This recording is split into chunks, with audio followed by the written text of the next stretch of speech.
सत्संगत्वे निस्संगत्वं निस्संगत्वे निर्मोहत्वं निर्मोहत्वे निश्चलतत्वं निश्चलतत्वे जीवन्मुक्तिः पुनरपि जननं पुनरपि मरणं पुनरपि जननी जठरे शयनम् इह संसारे बहुदुस्तारे कृपया पारे पाहि मुरा।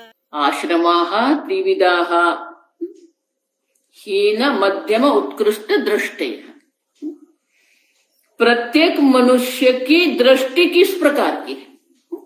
अब देखिए, हीन दृष्टि है, निकृष्ट दृष्टि है, मध्यम दृष्टि है, उत्कृष्ट उत्तम दृष्टि है।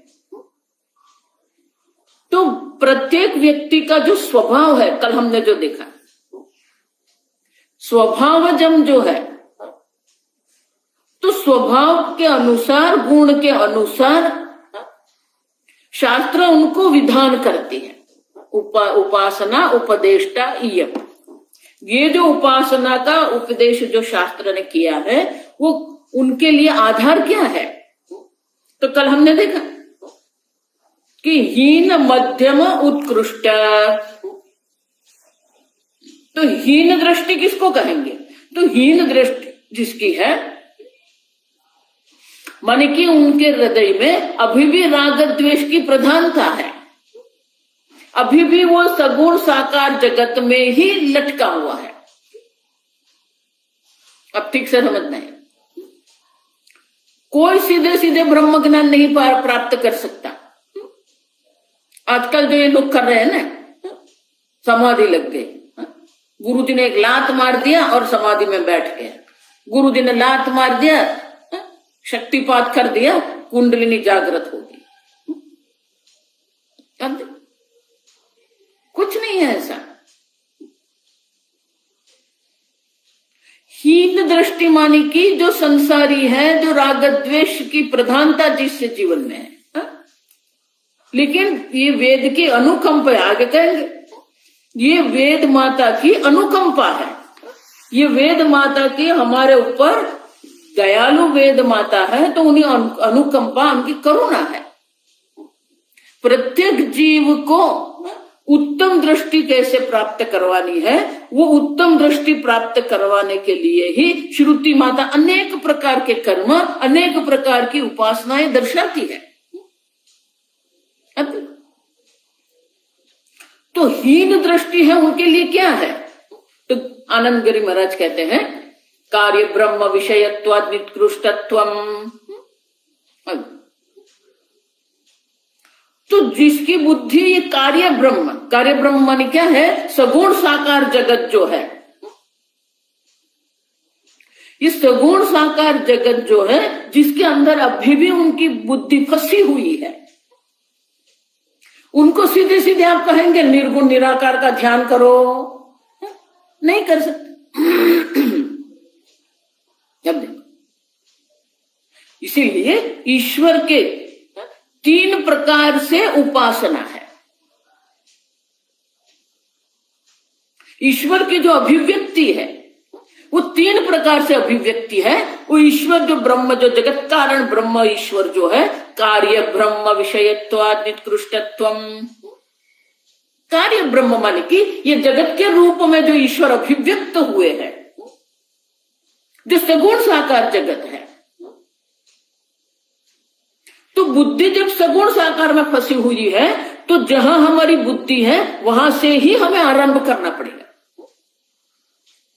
और इसीलिए निकृष्ट दृष्टि जिसकी है, हीन दृष्टि जिसकी है, उनके लिए कार्य ब्रह्म की उपासना दर्शाई है।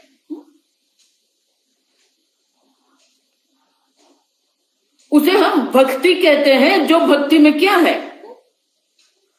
सगुण साकार परमात्मा का हम चिंतन करते हैं। ये कृष्ण है, ये राम है, ये अंबा है, ये शिव है, ये रुद्र है, ये हनुमान जी है। अब देखिए श्री राम। तो अष्टपुराण जो है अष्टपुराण के द्वारा, ये हीन दृष्टि जिसकी है, हीन दृष्टि माने कि जिसकी दृष्टि ये कार्य ब्रह्म में फंसी हुई है, उनके लिए अष्टादश पुराण है। अष्टादश पुराण में सगुण साकार परमात्मा का चिंतन है। शास्त्र में नियम है, कंटकम कंटके नैव, व्यवहार में भी वही है। अगर अंगुली में कंटक लग गया है, कांटा लग गया है, तो क्या करना पड़ेगा? कांटा को निकालने के लिए दूसरे कांटे की ही आवश्यकता है। भले फिर वो कांटा सुई भी हो सकती है, कोई भी तीक्ष्ण वस्तु हमें चाहिए जिससे वो कांटे को हम निकाल सकते हैं। अब देखो, तो हमारी बुद्धि सगुण साकार ब्रह्म में फंसी हुई है, कार्य ब्रह्म में फंसी हुई है, तो वहां ही हम ब्रह्म ला के रख देते हैं, उस सगुण साकार का चिंतन हम करवाते हैं। अब समझो, तो बोले कि कार्य ब्रह्म से उनका उत्कृष्ट वो जो है उनको उत्कृष्ट दृष्टि कैसे प्राप्त होगी? तो नियम ये है कि ईश्वर तो ईश्वर ही है, कार्य ब्रह्म के रूप में भी वो तो ब्रह्म ही है। अब जब हम प्रार्थना करते हैं तो प्रार्थना वो निमित्त कारण ब्रह्म को हम करते हैं, जो सर्वज्ञ है, सर्वशक्ति है, जो दयालु है।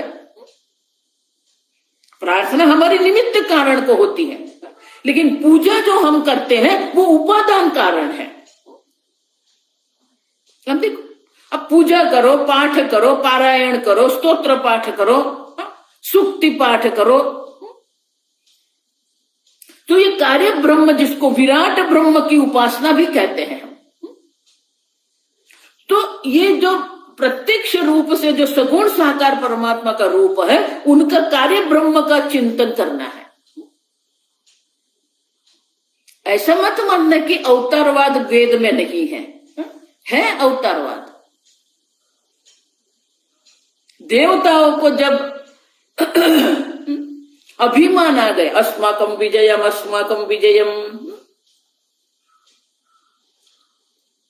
असुर पर जब विजय प्राप्त कर लिया, देवताओं का अहंकार आ गया, तो देवताओं का अहंकार भंग करने के लिए परमात्मा जो है यक्ष स्वरूप वहां प्रकट होते हैं। अत्यंत तेजस्वी यक्ष स्वरूप में भगवान प्रकट हो गए। केनोपनिषद के ये तीसरे प्रकरण में है। तो भगवान अवतार धारण करते हैं, ऐसा मत मानना कि ये सगुण साकार जो है वैदिक नहीं है। नीलकंठ है, अधिक शंकर भगवान के रुद्र का पाठ करी, वो वहां पर है। शूलपाणी, पिनाक पाणी, नीलकंठ है। तो ये सब परमात्मा का स्वरूप है। तो जब हम ये शिवलिंग की पूजा करते हैं, गणपति की पूजा करते हैं, अंबा की पूजा करते हैं, तो जहां हमारी बुद्धि है वहां हम परमात्मा का अवतरण कर लेते हैं। लेकिन परमात्मा तो परमात्मा ही है, कार्य ब्रह्म के रूप में भी वही परमात्मा है, कारण ब्रह्म के रूप में भी वही परमात्मा है। तो जब हम सगुण साकार परमात्मा का उपादान कारण जो परमात्मा है, उनका जब हम पूजा पाठ करते हैं, वो कार्य ब्रह्म के रूप में करते हैं। लेकिन ईश्वर तो ईश्वर ही है ना, हम देख के गए। तस्माद् वा ये तस्माद् आत्मना आकाश संभूतः, तो आकाश के रूप में तो वो ब्रह्म ही है, ब्रह्मात्मा ही आकाश के रूप में है। वही ब्रह्मात्मा जो है वायु के रूप में है, वही ब्रह्मात्मा है अग्नि के रूप में है। हमने सुवर्ण के दृष्टांत से देखा कि सुवर्ण तो सुवर्ण ही रहेगा, पिंड के आकार में है, तार के आकार में है, टुकड़े के आकार में है। अब देखो, हार के आकार में सुवर्ण तो सुवर्ण ही है। अब समझ, तो जब मूर्ति पूजा हम नहीं कर रहे, हम भगवान की पूजा करते हैं। परदेश के लोगों को हमने सुन सुन के हमारी ही बुद्धि बिगाड़ के रखी है। अब समझो, वो कुछ भी बोल देते हैं और हम कुछ भी सुन लेते हैं। उनको अंग्रेजी आ रही मानी वो कुछ पंडित नहीं हो गए हैं, और हमें अंग्रेजी नहीं आ रही है या हमें उतना विज्ञान का ज्ञान नहीं, इसलिए हम मूर्ख नहीं बन जाते हैं। मूर्ति पूजा जिसको हम कह रहे हैं वो उपादान कारण ईश्वर वहां पर है। आप समझो, उपादान कारण के रूप में हम शिवलिंग के रूप में ही परमात्मा की पूजा कर सकते हैं। अब देखो, कृष्ण के रूप में भी हम कर सकते, क्योंकि उपादान कारण ईश्वर है। तो हीन दृष्टि मानी कि वो कोई मूर्ख लोग नहीं है, उनका बुद्धि का उतना सामर्थ्य नहीं है। दृष्टि माने कि उनका, कल देखा हमने कि उनकी बुद्धि का इतना सामर्थ्य नहीं है कि वो सीधे सीधे निर्गुण ब्रह्म का चिंतन कर सके। तो उनके लिए श्रुति माता जो अनुकंपा से पर श्रुति माता हमें ये दर्शाती है, हीन दृष्टे है। लेकिन स्पर्श तो जिसका हो रहा है वो तो ईश्वर ही है ना, कार्य ब्रह्म के रूप में है या कारण ब्रह्म के रूप में है तो ईश्वर ही ना। आप मूर्ति की पूजा नहीं कर रहे, आप ईश्वर की पूजा कर रहे हैं। देखो, इसलिए ये जो पूरा आगम शास्त्र जो है, प्राण प्रतिष्ठा जो है, वो प्राण की प्रतिष्ठा वहां हम करते हैं। ये कोई तुक्का नहीं है, ये कोई मूर्खता नहीं है। एक बार आप व्यवस्थित रूप से एक प्राण प्रतिष्ठा का जो 5 दिन का जो होता है, आप वहां जाके बैठिए, वो क्या करते हैं। वो प्राण प्रतिष्ठा करते हैं हम, और एक बार प्राण प्रतिष्ठा हो गई फिर वो मूर्ति नहीं है, भगवान है वहां पर, और सही में वहां प्राण होते हैं। अच्छा, फिर वो काष्ठ के रूप में जगन्नाथपुरी जो है, वो पत्थर के रूप में भी केदारनाथ जो है, वहां भगवान केदारनाथ है, पत्थर नहीं है वहां पर। शालिग्राम के रूप में बद्रीनाथ है।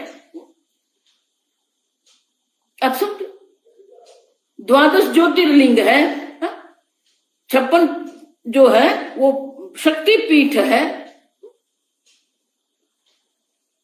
आप समझो ये ठीक से,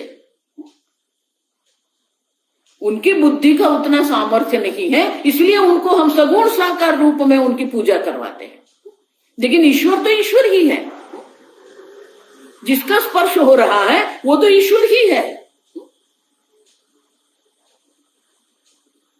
और इसीलिए कहते हैं कि हीन दृष्टि जिसकी है, माने इनकी बुद्धि का उतना सामर्थ्य नहीं है, उनके लिए हम कार्य ब्रह्म का पूजा करवाते हैं, कार्य ब्रह्म का ध्यान करवाते हैं, कार्य ब्रह्म की उपासना करवाते हैं। आप समझो, देखो, इसलिए शास्त्र जो तर्क देते हैं, अग्नि जो है, अग्नि का मुख्य जो गुण है उष्णता है, और उष्णता के कारण अग्नि का एक गुण है दहन क्रिया। आप देखिए, तो अग्नि विशाल प्रज्वलित अग्नि है या चिंगारी के रूप में अग्नि है, वो दहन क्रिया तो वहां है ही। चिंगारी भी अगर आपके कपड़े में पड़ेगी तो वो भी क्या है, आग लगा सकती है। अच्छा, पूरे प्रज्वलित अग्नि की आवश्यकता नहीं है। ये बड़े बड़े जंगल जो जलते हैं, जंगल में जो आग लगती है, वडवानल कहते हैं उसको, तो वो तो वडवानल जो है वो कहां से आरंभ होती, चिंगारी से आरंभ होती, क्योंकि वो दहन क्रिया वहां पर भी है। अग्नि तो अग्नि ही है। बड़े शुष्क वृक्ष में वो अभिव्यक्त हो रहा है अग्नि, या चिंगारी में अभिव्यक्त, अग्नि तो अग्नि ही है, उनकी दहन क्रिया तो है ही वहां पर।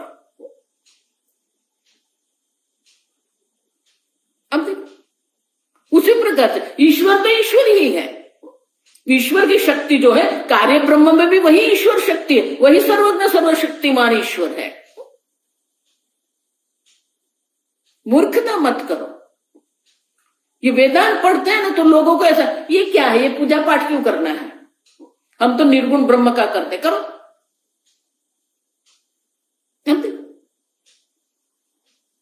हीन दृष्टि माने कि उनकी बुद्धि का उतना सामर्थ्य नहीं है, लेकिन उनका अर्थ ये नहीं है कि उनको ईश्वर की प्राप्ति नहीं होती है। आप देखिए पूरे भारत में प्रत्येक राज्य में आप देखिए कैसे कैसे भक्त हो गए, और उनके लिए ऐसा नहीं है कि ब्राह्मण ही चाहिए वो भक्त, नहीं, वो शूद्र भी भक्त हो सकता है, वैश्य भी भक्त होता है। लेकिन आज वही भक्त को हम याद करते हैं। नामदेव है, तुकाराम है, ज्ञानेश्वर है, अन्य राज्य में अन्य प्रकार के भक्त हो गए। तो उनकी जाति क्या ब्राह्मण ही थी क्या? नहीं, वो भी भक्ति करते थे। अब समझो, भक्ति के द्वारा ही, देखो ये इसीलिए मैं कह रही हूं प्रातः काल और सायंकाल समान चल रहा है। जो उपादान कारण परमात्मा है उनकी हमें अर्चना करनी है। सायंकाल हमने कल देखा, यत प्रवृत्तिर्भूतानां येन सर्वमिदं ततम्। 18वें अध्याय में भगवान क्या कहते हैं, जिससे ये संपूर्ण सृष्टि की उत्पत्ति हुई है, जिसके द्वारा ये संपूर्ण सृष्टि व्याप्त है, स्वकर्मणा तम अभ्यर्थ सिद्धिं विन्दति मानव। अपने स्व कर्तव्य कर्म के द्वारा आप उनकी अर्चना करो, आप उनकी पूजा पाठ करो, तो क्या होगा? ज्ञान निष्ठा योग्यता लक्षणम सिद्धिम विन्दते। उनको भी ये ज्ञान की योग्यता प्राप्त होगी। उनके लिए कोई ब्राह्मण बनने की आवश्यकता नहीं है। लोग जाति ब्राह्मण में जो अटक गए हैं ना, कोई आवश्यकता नहीं है। हम किसके साथ, हम किसके संपर्क में हैं? आप समझो, आपकी बुद्धि का विषय क्या है? सगुण साकार परमात्मा है, ये सगुण साकार जगत है। अब देखो, जिस प्रकार से अग्नि का स्पर्श होता है तो दहन क्रिया होनी ही है, उसी प्रकार से आप वो जो कार्य ब्रह्म जगत जो है, वो सगुण साकार ब्रह्म को आपकी बुद्धि में लाके रख दो। आपकी बुद्धि के गर्भ में एक बार परमात्मा का प्रवेश हो गया, आपका कल्याण अवश्य होना है। वृत्ति के गर्भ में हमने संसार को बैठा के रखा है। अब श्रुति माता कहती है वही वृत्ति के गर्भ में आप परमात्मा को लाके रख दो, किसका कल्याण नहीं होगा? जिसका ईश्वर के साथ संपर्क रहता है उनका कल्याण अवश्य होता है। इसलिए भगवान कहते हैं स्वकर्मणा तम अभ्यर्च सिद्धिं विन्दति मानवः। अब सब उनका भी कल्याण होगा, अवश्य कल्याण होगा, क्योंकि चिंतन तो ईश्वर का ही हो रहा है ना, कार्य ब्रह्म के रूप में या कारण ब्रह्म के रूप में। चिंतन तो ईश्वर का ही है। इतने सारे मंत्र शास्त्र में क्यों दिए हैं? प्रत्येक भगवान के गायत्री मंत्र, एक सावित्री का ही गायत्री नहीं है, आप समझो। भगवान के ही नहीं, आप समझना ये ठीक से। प्रत्येक भगवान के तो गायत्री मंत्र है ही, लेकिन भगवान के जो वाहन है उनके भी गायत्री है। नंदी का भी गायत्री है, हनुमान का भी गायत्री है, गरुड़ का भी गायत्री है, तुलसी माता का भी गायत्री है। तो इस प्रकार से सगुण साकार की हम पूजा करते, पंचोपचार पूजा है, पंचायतन पूजा शास्त्रोक्त है। घर में हम अगर विस्तृत षोडशोपचार नहीं कर सकते, पंचोपचार से हम भगवान की पूजा करें। और ये भगवान के मंत्र का जप करें हम। ओम नमः शिवाय जो है रुद्री में है ये मंत्र। आप समझ, तो मंत्र जप के नाम जप जो है, नाम की महिमा है, आप समझना। जिस प्रकार से भगवान के रूप का हम चिंतन करते हैं, विष्णु भगवान है, श्री कृष्ण है, श्री राम है, शिव है, तो नाम का चिंतन से ही हमारा कल्याण हो जाएगा, रूप का चिंतन से भी हमारा कल्याण होता है।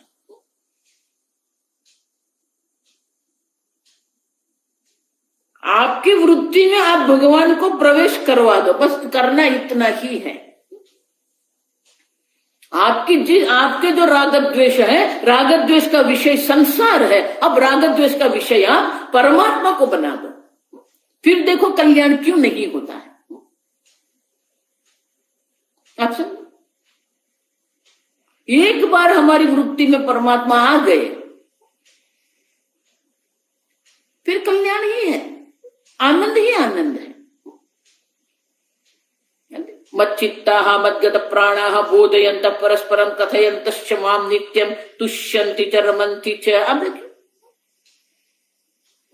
उनका मन जो है मच्चित्ता, जिसका मन परमात्मा में ही लीन हो गया है, मद्गत प्राण, जिसका जीवन परमात्मा को समर्पित हो गया है।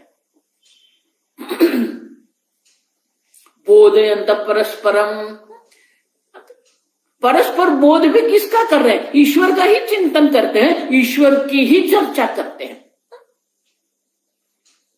कथयन्तश्च माम नित्यम, उपदेश भी वो ईश्वर का ही करेंगे, उसी में उसको आनंद, तुष्यन्ति च रमन्ति च। आप देखिए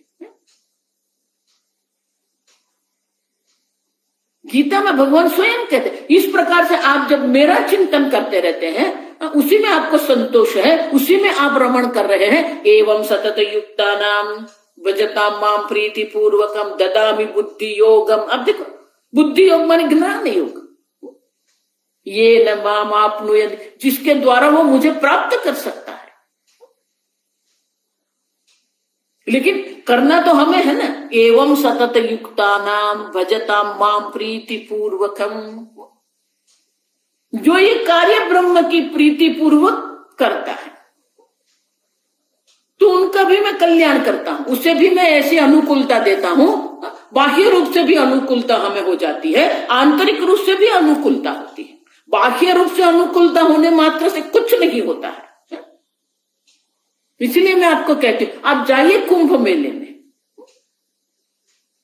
बाह्य रूप से सब अनुकूलता है वहां पर। अब जाइए आश्रम में, बाह्य रूप से सब अनुकूलता है, लेकिन अगर आंतरिक रूप से नहीं किया है तो कुछ नहीं होगा। इसलिए मैं कहती हूं, आपके वृत्ति के गर्भ में ईश्वर को लाके रखो। अब चिंतन किसका करते हो? आपका जीवन किसको समर्पित है? आपके जीवन का लक्ष्य क्या है? मत कर्म कृत मत परमः, 11वें अध्याय में मत कर्म कृत, ईश्वर अर्पण बुद्धि से हम जीवन जीते हैं तो अवश्य कल्याण होता है। भले वो हीन दृष्टि है, भले बुद्धि में सामर्थ्य नहीं है, भगवान कहते हैं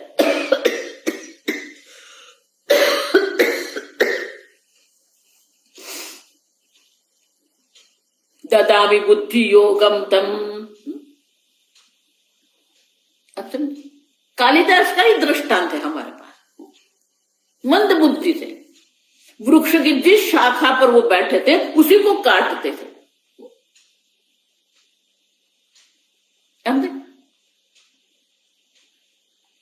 लोग उनकी हंसी मजाक उड़ाते थे, उनको बहुत बुरा लगता था। तो एक दिन निश्चय कर दिया कि मुझे ये गांव में नहीं रहना है, लोग मेरी मजाक मस्ती करते रहते हैं। अब वो जा रहे थे गांव छोड़ के, तो सोचा चलो थोड़ा पानी पी लूं, बाद में पानी मिले नहीं मिले। तो कुएं से पनिहारी पानी निकाल रही थी, तो कहा कि थोड़ा पानी दे दो। तो वो जो स्त्री थी उनने सोचा ठीक है, तो पानी देने के लिए, अब उस वक्त ये नल भी नहीं थे, अब देख रहे तो ऐसे ही जब घड़े से पानी निकालते हैं ऐसे ही देते और अपने 2 हाथ से ऐसे अंजलि में ही पानी पीते थे। तो वो जो स्त्री ने, जो पनिहारी थी जिसने पानी निकाला था, तो उसने ऐसे घड़े कर दिए। अब कालिदास नीचे होके वो पानी पी रहे थे। तो जब पानी पी रहे थे उन्होंने देखा कुएं की जो दीवार जो थी ना उसमें ऐसे एक खड्डा पड़ गया था। वो पत्थर, पहले तो कहां सीमेंट थी, पत्थर से ही बनाते थे हम। तो उनके मन में विचार आ रहे, ये इतना कठिन पत्थर है, उसमें ऐसे खड्डा कैसे बन गया? तो सहज रूप से उसने पूछ लिया, अरे ये खड्डा किसने बनाया? तो बनिहारी हंस पड़ी। अरे मूर्ख कालिदास, समझता नहीं है, प्रत्येक दिन हम ऐसे ऐसे जो रस्सी से हम ये पानी निकालते हैं, मेरी माँ भी उसी से निकालती थी, मेरे दादी भी यहां से ही पानी निकालती थी, तो ये घिस घिस के क्या हो गया, घिसाई उनकी हो गई और ऐसे ही बन गया खड्डा। अब देखो,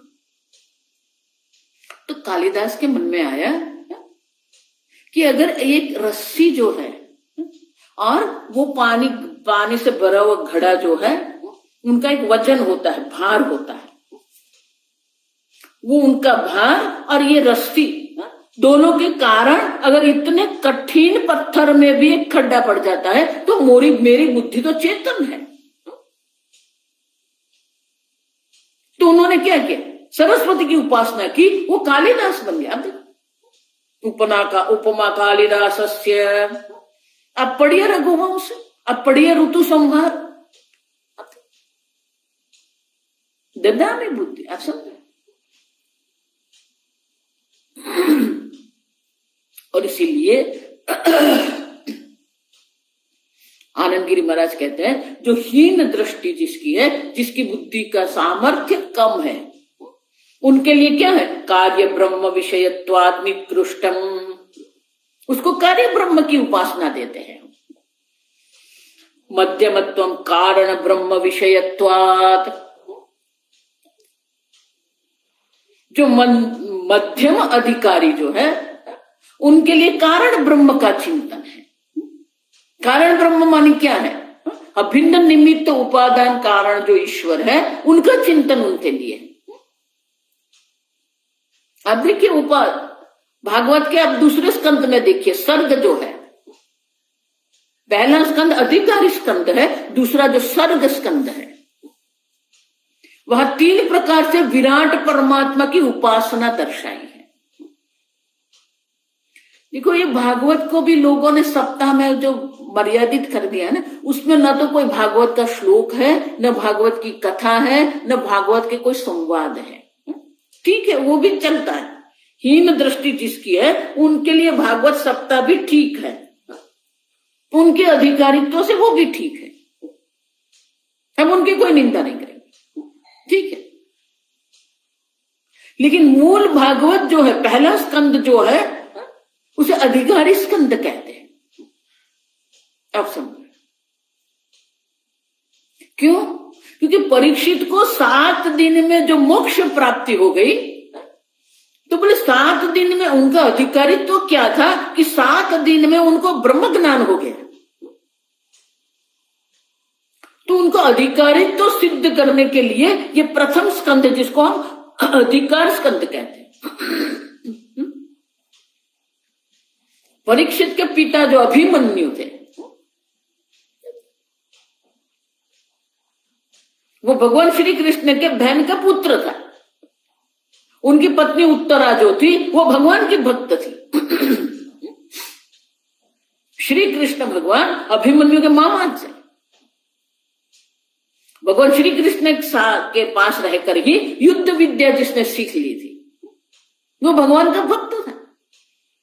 उत्तरा भगवान की भक्त थी। अभिमन्यु का पिता अर्जुन जो भगवान का भक्त था, जिसको भगवान ने भगवत गीता का उपदेश किया। अर्जुन के पिता पांडु धर्मनिष्ठ थे। एक ही गलती हुई, एक भूल हुई, राज्य छोड़ दिया। इतनी धर्मनिष्ठा उनमें थी। भूल से उन्होंने ऋषि की हत्या कर दी। राजा थे, राज्य में जाकर कह दिया मेरे में अभी कोई राजा की योग्यता रही नहीं है, मैं ये राज्य छोड़ रहा हूं। ये धर्मनिष्ठा है। श्राप मिल गया उनको। ऋषि और ऋषि पत्नी संभोग कर रहे थे और उन्होंने तीर मार दिया। उन्होंने सोचा हिरण है, तो ऋषि ने श्राप दे दिया, आप आज से आप कभी भी संभोग नहीं करेंगे, संभोग करेंगे आपकी मृत्यु हो जाएगी।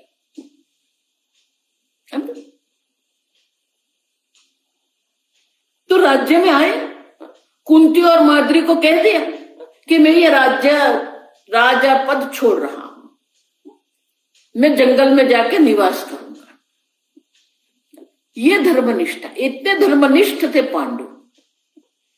हम तो कितनी ही गलती करते रहते हैं और फिर उनके लिए इतना सफाई देते रहते हैं, उतना तर्क वितर्क करते रहते हैं।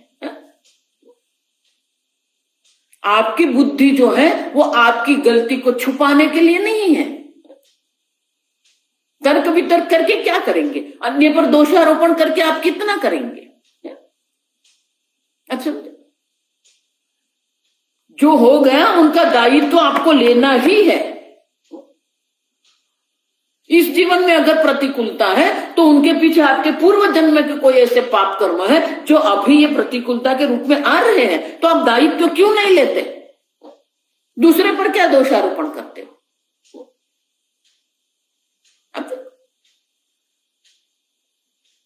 तो परीक्षित के दादा जो थे, अर्जुन भगवान का भक्त था, पांडुपुत्र भगवान के भक्त थे, धर्मनिष्ठ थे। विश्व पितामह आप देखिए, भगवान के भक्त थे, इच्छा मृत्यु जिसको मिली थी। तो ये सब कथा, कुंती कौन थी? कुंती भगवान की भक्त, द्रौपदी भगवान की भक्त। अब पढ़िए, वो द्रौपदी के 5 पुत्र को रात्रि में सो गए थे, निद्राधीन पुत्र का सिर छेद कर दिया अश्वत्थामा ने। अर्जुन ने प्रतिज्ञा कर दी, जिसने ये सिर छेद किया है, मैं द्रौपदी तेरे सामने आके उनको मैं रख दूंगा, तू जो कहेगी वो सजा मैं उनको दूंगा। अब देखिए, फिर जानने में आया कि वो अश्वत्थामा था। तो अश्वत्थामा को पकड़ के अर्जुन ने रख दिया द्रौपदी के सामने। तो द्रौपदी क्या कहती है? मुंच मुंच ब्राह्मणः नितराम गुरुः मुंच मुंच। छोड़ दे अर्जुन, नहीं मारना उसको। ये द्रोणाचार्य का, हमारे आचार्य का पुत्र है। वो हमारे कृपाचार्य जो कृपी है, कृपी का भांजा है ये। छोड़ दो। क्यों? 5 पुत्रों की हत्या हुई है और एक माता पुत्र को जब घुमाती है, पुत्र को उनका हत्या होती है, उनका जो दर्द है, वो दर्द जो पीड़ा उनके मन में, मेरे मन में है, वो पीड़ा में कृपी को देना नहीं चाहती। ये द्रौपदी, आप समझो। हम तो कुछ छोटा भी हमारे जीवन में होता है ना, इतना लोगों पर दोषारोपण करते हैं, इतना क्रोध करते हैं। द्रौपदी ने कोई क्रोध नहीं किया। 5 पुत्रों की हत्या हो गई और युद्ध भूमि में नहीं, निद्राधीन पुत्र थे। आप समझो, ऐसे वंश में ये परीक्षित का जन्म है। उनका अधिकारित्व तो सिद्ध वहां होता है। और परीक्षित स्वयं कौन थे? अश्वत्थामा ने क्रोध में आके उत्तरा के गर्भ पर ब्रह्मास्त्र छोड़ दिया। उत्तरा क्या करती थी? कृष्ण कृष्ण, वो भगवान की भक्त थी। भगवान मेरे गर्भ की रक्षा करो।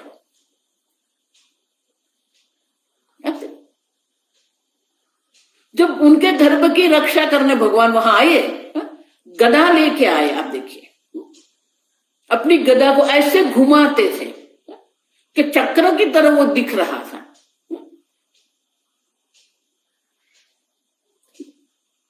तो परीक्षित ने तो भगवान श्री कृष्ण का गर्भ में ही दर्शन कर लिया था।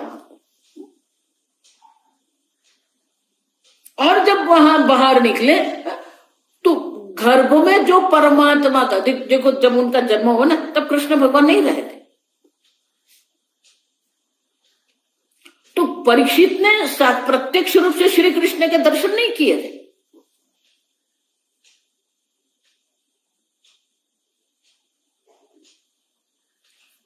तो जन्म के बाद वो प्रत्येक वस्तु की परीक्षा करते थे। गर्भ में जिस तेजस्वी पुरुष का मैंने दर्शन किया है, वो ये है, सबकी परीक्षा कर रहे थे, इसलिए उनका नाम पड़ गया परीक्षित। जिस प्रकार से हनुमान को जब ये सीता माता ने मोती की माला दी, वो तोड़ के देखे इसमें मेरे राम है कि नहीं।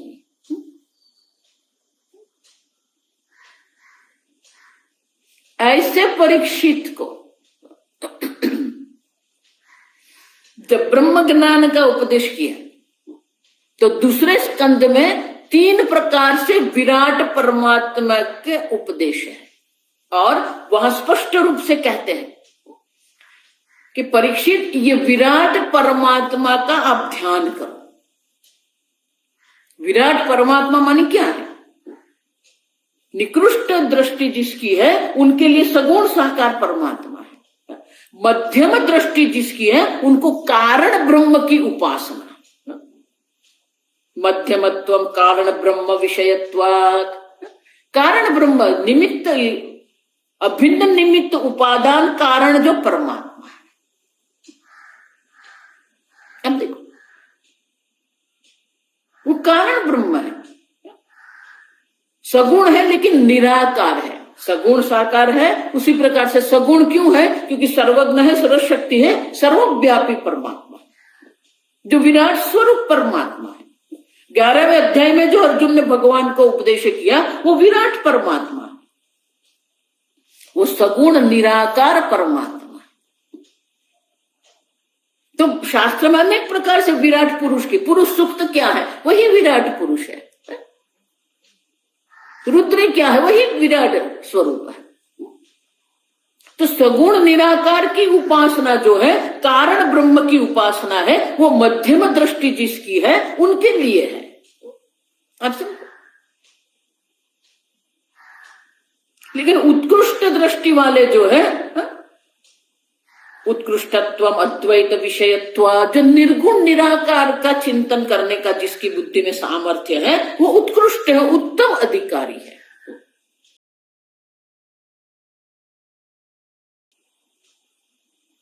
आपके राग द्वेष पर अगर आपको विजय प्राप्त करना है, तो ईश्वर की भक्ति से सिवा और कोई उपाय नहीं है। बाकी आप कितना भी करते रहो,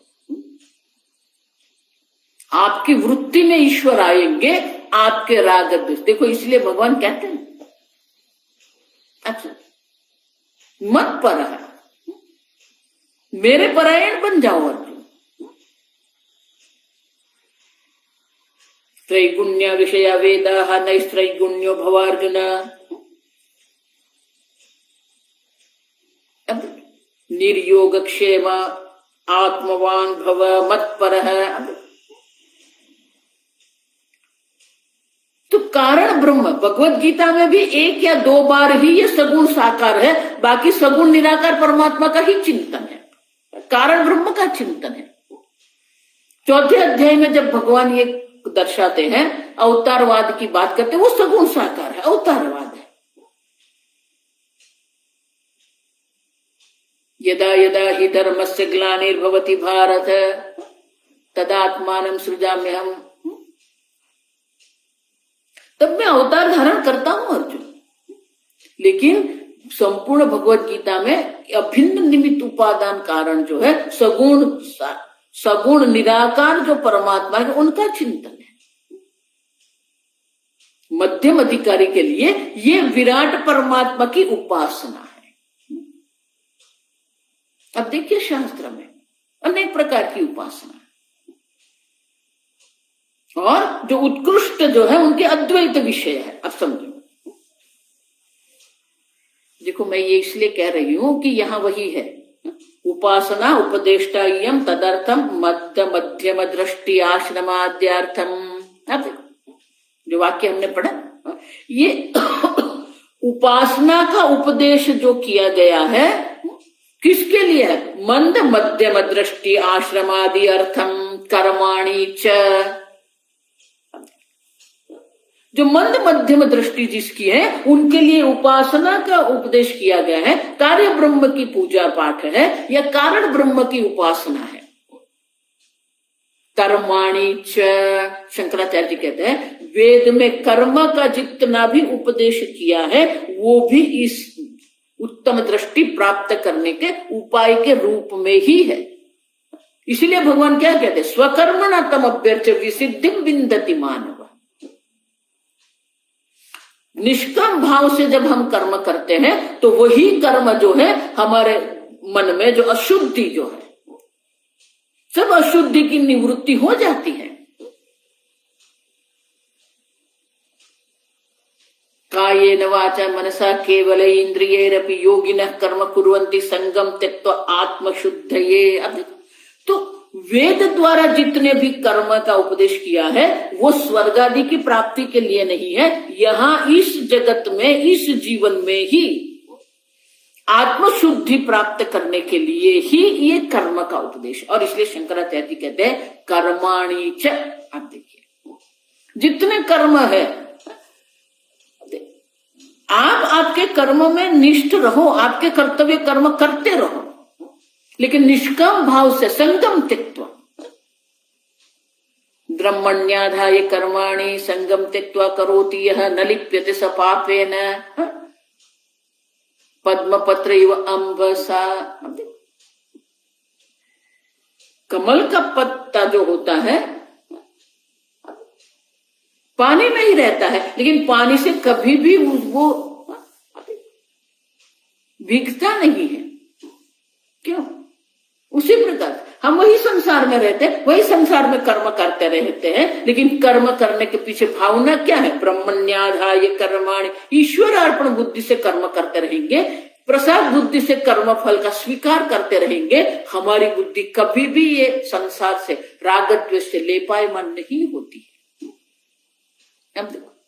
तो वो कारण ब्रह्म की उपासना के द्वारा हम उत्कृष्ट दृष्टि अवश्य प्राप्त करते हैं।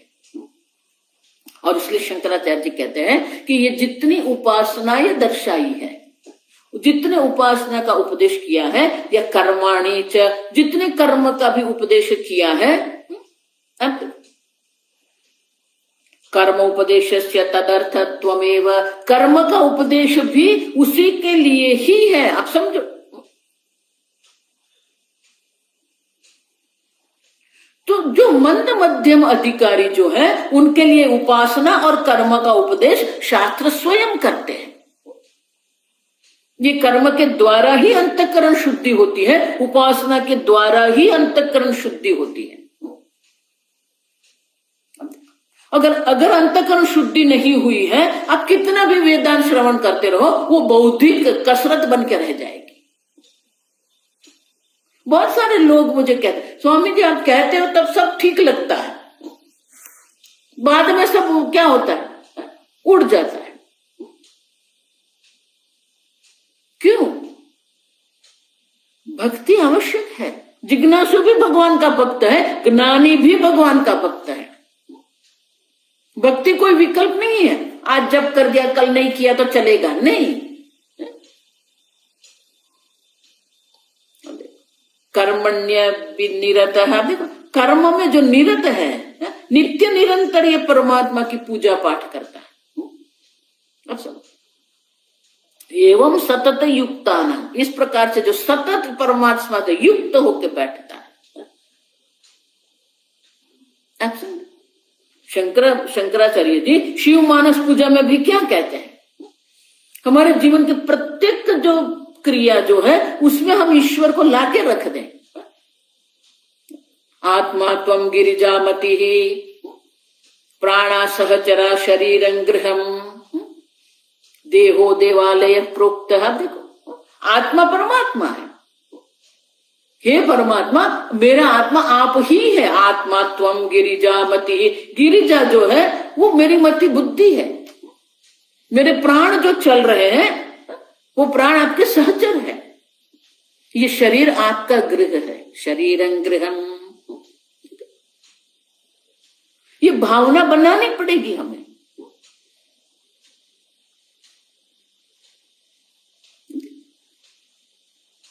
इंद्र से जो इंद्रियों के द्वारा जो विषय हम ग्रहण कर रहे हैं, पूजा ते विषयोपभोग रचना, निद्रा समाधि स्थिति, संचार पदयो प्रदक्षिण विधि, स्तोत्राणि सर्वा गिरा। अगर आप कहेंगे मेरी वाणी भगवान की स्तुति है, तो वाणी से कभी भी अयोग्य शब्द प्रयोग नहीं होगा। इंद्रिय से जो विषय ग्रहण कर रहे हैं वो भगवान की पूजा है। वो पंचोपचार पूजा, 5 विषय से पंचोपचार पूजा हम कर रहे हैं, तो कभी भी अयोग्य विषय हम ग्रहण नहीं करेंगे। अब संचार पदयो प्रदक्षिण विधि, पैर से जो हम चल रहे हैं वो भगवान की प्रदक्षिणा है। देखो, इसीलिए ये पूजा करते हैं ना, तो प्रदक्षिणा करनी होती है तो क्या करते हैं, यज्ञशाला की आप प्रदक्षिणा कर सकते हैं, मंदिर की प्रदक्षिणा कर सकते हैं। अगर वो संभव नहीं तो हमें क्या करना है, हम जहां खड़े हैं वहां रहकर ही हम क्या करते हैं, इस शरीर को ही घुमाते हैं, 3 बार करते हैं। क्योंकि हमारे शरीर में, हमारे हृदय में वो परमात्मा है, तो शरीर को ही ऐसे घुमा के हम प्रदक्षिणा करते हैं। ईश्वर सर्वभूतानां हृदयेषु अर्जुन तिष्ठति, सर्व के हृदय में वो परमात्मा विलसित है। अब समझो, तो ये अनुकंपा, ये वेद माता की अनुकंपा है, दया है हमारे ऊपर। ये वेद माता की सहानुभूति है जो हमें ये कर्म और उपासना का उपदेश करते हैं। लेकिन किसके लिए, मंद मध्यम अधिकारी जो है उनका बुद्धि सामर्थ्य जो है, बुद्धि सामर्थ्य की उन्नति करने के लिए श्रुति माता उपासना और कर्म का उपदेश करती है। कुछ व्यर्थ नहीं है, वेद के एक भी वाक्य व्यर्थ नहीं है। इसलिए वेद को प्रमाण के रूप में पहले स्वीकार करना पड़ेगा। जब ये वेद में हमारी आस्तिक्य बुद्धि हो जाएगी, पूर्ण श्रद्धा हो जाएगी, फिर वेद के एक एक शब्द हमारे लिए बिल्कुल सार्थक बन जाते हैं, कोई निरर्थक नहीं। कर्म भी जो है हमारे अंतःकरण शुद्धि के लिए है, उपासना है हमारे अंतःकरण की शुद्धि के लिए है, हमारे अंतःकरण के नैश्चल्य के लिए है।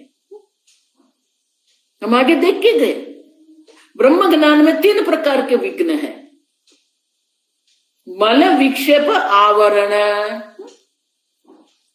मल, राग द्वेषादि जो मल हमारे बुद्धि में पड़े हुए हैं, उनकी शुद्धि के लिए कर्म है। हमारे मन में जो चंचलता जो है, विक्षेप जो है, उनको शांत करने के लिए उपासना है, आरण्य कांड जिसको हम कहते हैं। अच्छा, जब तक मल और विक्षेप की निवृत्ति नहीं होती है, आवरण निवृत्ति की कोई संभावना नहीं है। भगवान दूसरे अध्याय में यही कहते हैं, यदा ते मोह कलिलम व्यतितरिष्यति, जब तेरी बुद्धि से ये मोह, राग, द्वेष, काम, क्रोध आदि विकार की निवृत्ति हो जाती है, ये मोह रूपी जो मलिनता, जो कालुष्य जो है,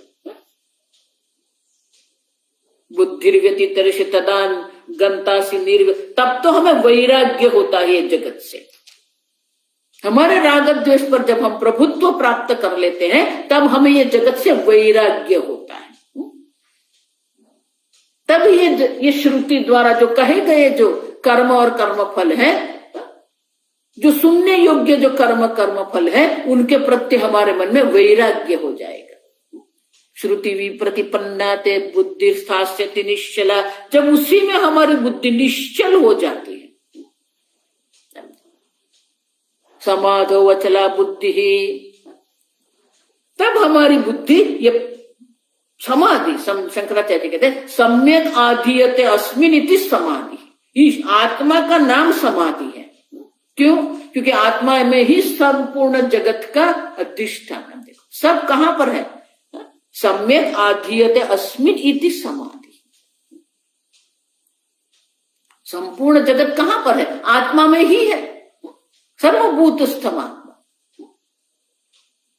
तब वो ब्रह्म ज्ञान होता। और इसीलिए मन और विक्षेप की निवृत्ति के लिए श्रुति माता ये कर्म कांड, कर्म का उपदेश करती है। वही श्रुति माता हमारे बुद्धि में नैश्चल्य लाने के लिए, विक्षेप की निवृत्ति करने के लिए ये उपासना दर्शाती है। लेकिन ये 1-2 दिन की बात नहीं है, वर्षों तक ये करना पड़ता है। तब हमारी बुद्धि में ये उत्तम दृष्टि हम प्राप्त कर सकते हैं। और इसीलिए शंकराचार्य जी स्वयं कहते हैं मंद मध्यम दृष्टि आश्रमादि अर्थम कर्माणि च उपासना उपदेष्टा इयम्।